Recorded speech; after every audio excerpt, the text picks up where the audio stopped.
Hello, I'm Julia Bergman. I'm a reporter here at The Day, and I'm sitting with Lisa McGinley, who's The Day's Deputy Managing Editor, and Carlos Virgen, our Digital News Director. And we're here to talk about the I-95 project that we just launched at The Day. So for starters, this has been about 6 months in the making now. Carlos, can you talk about where the idea came from, how it all started? The original idea came about from Tess Townsend, a former Day reporter. She was looking for a data-driven project that we could work on, and she had come across this data repository that collected accident data from across the state, published by Yukon. And as we looked through the data, Interstate 95 kind of made sense to have that be the focus of any project using that data. After we looked at it and did a couple of calculations to see what kind of information was available, we realized it was 19 years worth of data, you know, and probably, I think it was 122,000 more or less accidents recorded in the data. Once we decided that was the data set that we were going to use, and after talking to some of the folks at Yukon to make sure that we were reading the data correctly, we approached Lisa to kind of start forming the basis of the project. Can you talk a little bit about what the data tells us, what it shows us? It's obviously a lot of data packed into there, so... I mean, it shows what a lot of people think about I-95 as far as the congestion and then the problem areas. You know, if you drive I-95, you know that the area around Bridgeport and New Haven is a problem. And then as you come towards the east side, you encounter problems around East Lyme, New London, and then beyond the Thames River into North Stonington with some issues around those areas. And sure enough, that was what the data showed. Nothing groundbreaking, but it just kind of validated a lot of the suspicions that we had, and a lot of the comments that you hear around town and amongst ourselves as we use I-95 for our daily commutes. I think, Julia, that's what people are going to really be interested in, is that we all live with I-95. We really have no choice. If you want to go from Maine to Florida, you have to go on I-95. If you want to go from Bridgeport to New London, you pretty much have to go on I-95. So people all have their experiences of it. They have their fears and their frustrations of it, and we all hear people talk about it that way. So what the data does is allow a person to zero in. It's interactive, and you can zero in on a certain section of the road that you travel a lot or that you're concerned about, and find out for yourself, you know, how bad is it, which frankly is what you will find out, how bad it is. It's not, when Carlos says it's not groundbreaking, I think what he means is every one of us has been an investigator in this for as long as we've been driving around here. What this does is compile it for you and let you look at what other people's experiences are and what it really means for driving around here. And on that score, we've done several stories by our reporters, Greg Smith, Izasko and Larrañeta, and Tess too, and I've written a little of it, that shows you what's happened when the highway really fails people. The crash data is just what it sounds like. They don't call it accident data, they call it crash data, and it has a lot of different causes, and this will give you sort of the hierarchy of what causes the most accidents. Can you talk a little bit, Lisa, about what the Day hopes to get out of this project and what you hope readers take away from it? Sure. This all comes at a time when Tess had started her research, and around that same point earlier this year, the governor announced that his big push this year would be for a complete transportation overhaul lasting 30 years and costing $100 billion. And one of the key parts of it is that he's suggesting making I-95 3 lanes wide consistently the whole way. Right now it's mostly 3 lanes below New Haven, and then it begins to narrow to 2, and up in our section it goes up and down. He's talking about making the road more consistent and having a public transportation alternative to decrease the number of drivers and therefore decrease the congestion and perhaps decrease things like unsafe lane changing because the road's so crowded. So what we're interested in is getting people to think about all of that. Some of the experts you will read about in the stories say widening the road is a temporary fix at best. So we hope people will read it, bring their own knowledge to it, and say, okay, this makes sense, or this would make more sense, or whatever. So there's a solution someday. Can you talk about the appetite for I-95? I mean, we've fielded a lot of calls recently from readers. There's been some pretty major accidents this summer that have drawn readers' attention to it. Well, Carlos can tell you a little more about the fact that it's an online first project, and I hope he will do that in a second. I very often, because I sit on the city desk, I get phone calls from readers, and on our website right now, there's a little tiny link that you can click to take a survey on I-95. And I found that a lot of people were calling me up to say either they wanted help doing it or they wanted to be sure where to find it. I just think there is a growing awareness that we were doing this project is touching a nerve, and that people will therefore want to read it because it's sort of their life, their highway, their everyday problem.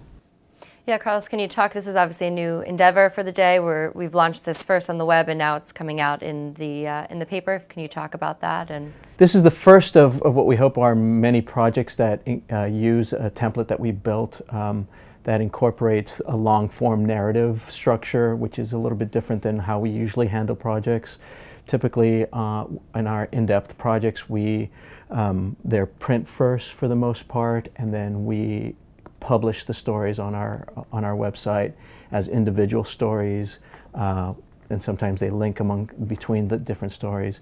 And with this project, we created a project home site that is that only houses the project. There aren't any other links to any other stories. You read one section, one story in the project, and that leads you to the next, and then to the next, and to the next. And within each story, we incorporate the data visuals, the graphics, the bar charts, the maps, and the videos that we've produced for this particular project.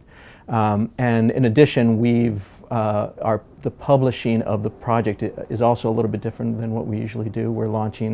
We've launched the full project today, and over the next few days, the rest of the week, we'll be launching the stories over Wednesday, Thursday, Friday, and Saturday.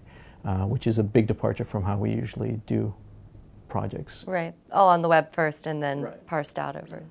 And because it's on the web, there's an interactive component about your own commute. Do you want to talk about that a little? Yeah, another big part of the long-form project is that we are able to do more with interactivity, and using the data, we've created this interactive map that lets you filter the location of the data so that you can really zero in on your daily commute, which is what we're trying to get people to do, to see how safe your daily commute is.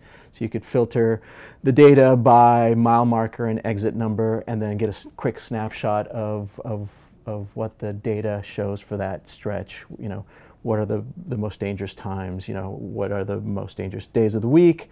And in addition, how many accidents in each of those mile markers have occurred within that stretch. And it kind of gives you, and it's probably going to validate a lot of your suspicions. You've probably run across, you hit traffic because there's some delay due to some accident, and you'll see that it plays out in the data that way. And then in addition, we are able to use some of the responses from the survey. As Lisa mentioned, we've been running a survey, and our hope is that as a follow-up to the project launch, we'll be able to kind of talk about some of the results that we've seen from the survey and display that as well. So this is an ongoing thing. It's not we've launched today and that's the end of it. We're hoping to continue the discussion on the site, through print, through social media. I would like to say that we think that we've kept the best of our journalistic tradition in broadening the media that we're using. We're still doing storytelling, and we have interviews. The first one I think that was ever done with a truck driver who was a victim of 2007 accident in East Lyme. There's a video interview with him and a really beautiful story. Both of those are very moving. And then with the husband of a woman who was killed in that same accident. And then a much more recent accident last October on I-95 in Waterford, in which 2 children and 2 adults died. And we have an interview with a young Coast Guard, now graduate, he was then a cadet, who was injured but also was jumping out of the car to help people in the terribly wrecked car. So we made sure that it's not all numbers. And on the other hand, we made sure that the numbers tell you what it means. So it's a nice combination. So there's been reporters involved in this, there's been data people, there's been web people. It's been 6 months in the making now. Can you talk about what goes into a big project like this? Well, lots of time and lots of person power. It was an idea that Tess Townsend hatched, and she began with a lot of the reporting. Carlos had to do an awful lot with the data to make it digestible for us. And of course, we've been reporting on I-95 for as long as the day and I-95 have been in the same part of the world. So we have a lot of history with bad stuff that's happened there, as well as ordinary, everyday backups and stuff like that. So there, in a sense, the reporting started long before anybody thought of this. All we had to do once the concept came up was reach into our knowledge of the place and start updating and bringing out the really important points. So Carlos could perhaps talk a little more about the website you go to when you see it. That involved a lot of behind-the-scenes people.